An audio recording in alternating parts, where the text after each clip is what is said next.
Mr. President, would you be able to confirm recent reporting that you are making plans to go to Saudi Arabia next month?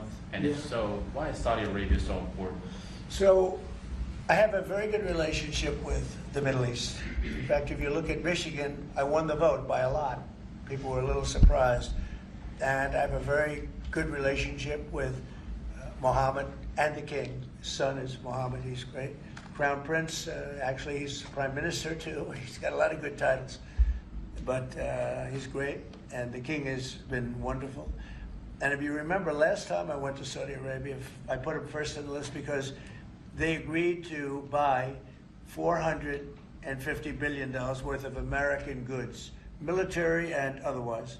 And they did, and it was an unbelievable day. It was in this gorgeous ballroom, and companies were there from many, probably 100 companies, and they were given anywhere from 40 or 50 million dollars to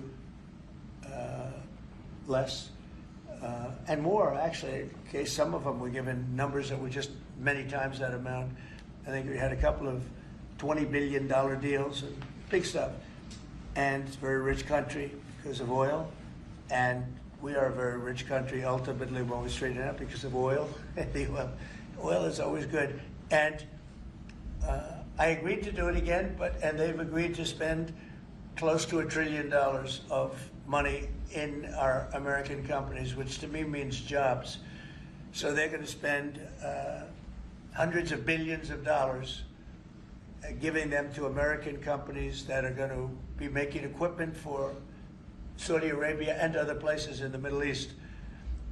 And for that, I think it's worth it. I did it last time, $450 billion, and the press was there. It was one of the most unique days I've ever seen, where companies would get up and you're getting $20 billion. They named the company. The chairmen were all there, every chairman and top person in the company. You remember that, Peter? I don't know if you were there. You might be too young for that. I was on the Democratic campaign trail. It was boring. This was a much better deal. But it was amazing, actually. It was an amazing day. We sold and we partook in $450 billion worth of investment into American companies. And they announced the company, the amount of money, $1 billion, $5 billion, $25 billion. And the chairman of the company, many of whom, well-known figures, prestigious figures, great business leaders, they went up, they shook the hand of somebody, and they would sit down, and we just had a big investment made. So it was a record. Nobody ever beat it before. $450 billion worth of jobs. I view it as jobs more than anything else. And